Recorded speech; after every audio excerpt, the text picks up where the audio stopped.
Hi, David Hatch here again. I'm a leadership coach and consultant based in the UK. Welcome to the channel. Welcome back if you've been here before. Today's video is going to be a slight departure from our usual focus on leadership. I want to talk about meetings, the culture around them, and what you can do to keep your meetings productive. So it's really more of a management topic than a leadership one this week.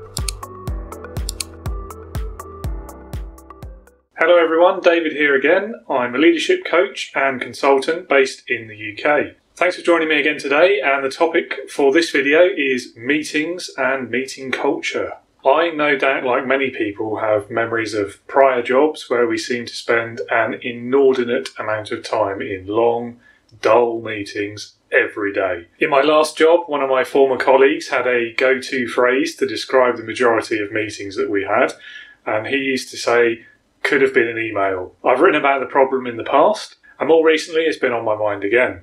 Don't know why. So there is an art to getting meetings right.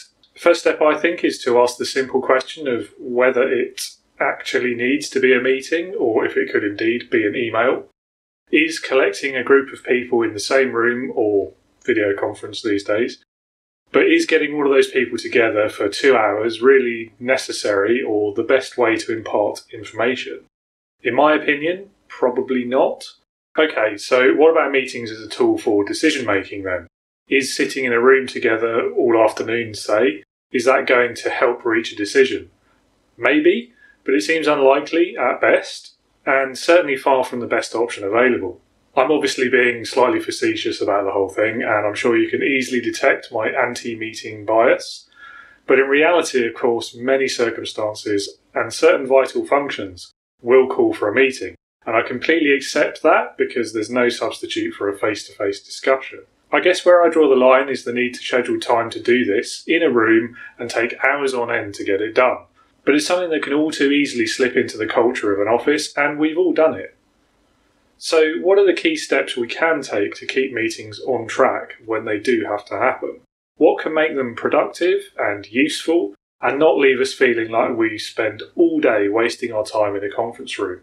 A huge part of it comes down to what we might call meeting discipline, and to a great extent that is dictated by the existing culture in your organisation, which makes it really tough to change. But here's a few ideas to get started. Consider them essential tips for making meetings work for you and not the other way around. Firstly, set a clear objective for every meeting. If everyone knows the purpose of the meeting and what it is seeking to achieve, then you can all work together to hit that target and make sure you're using your time productively.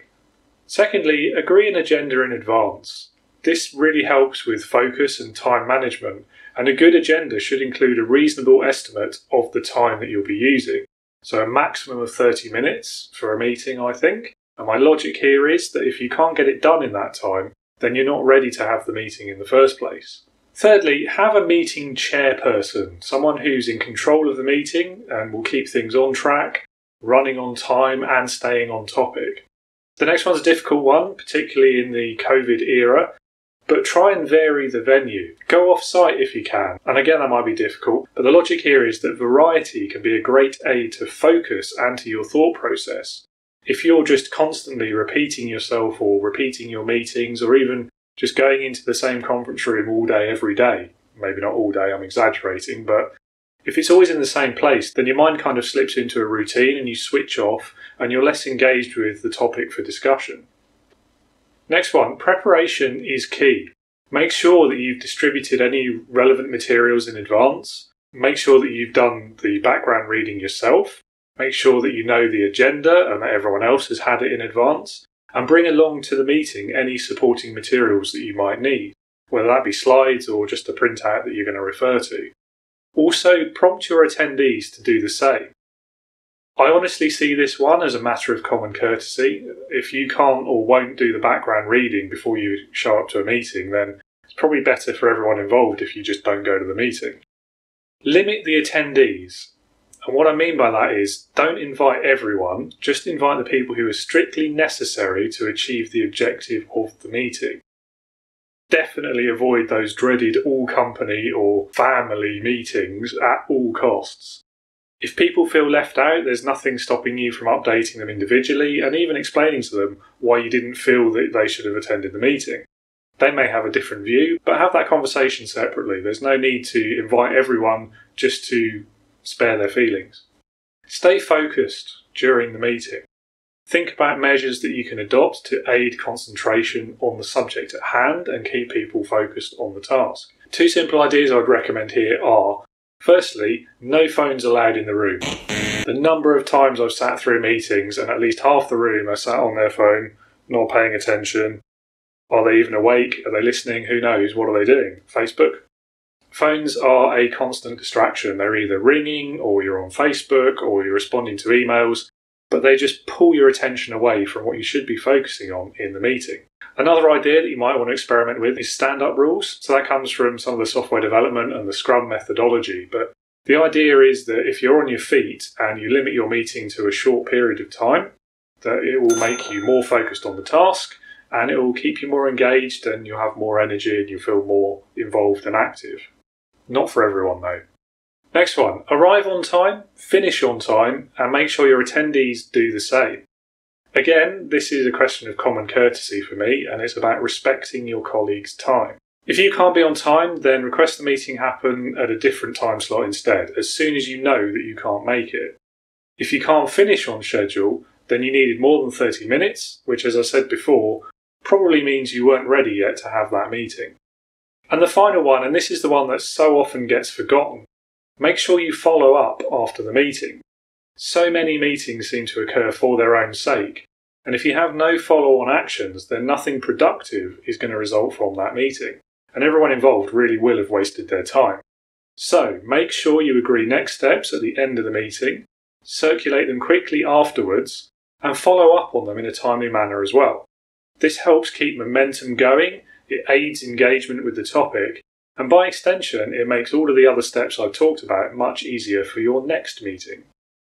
So obviously there's a fair bit of oversimplification in everything I've just said, but hopefully it's a good framework that might help you improve the culture of meetings in your organisation.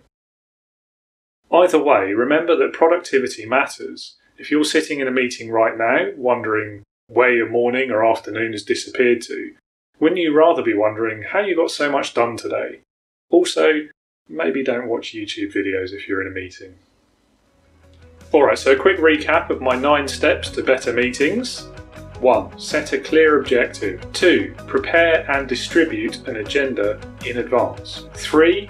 Make sure there is a chairperson appointed to direct the meeting. 4. Vary the venue if it's practical and possible. 5. Preparation is key.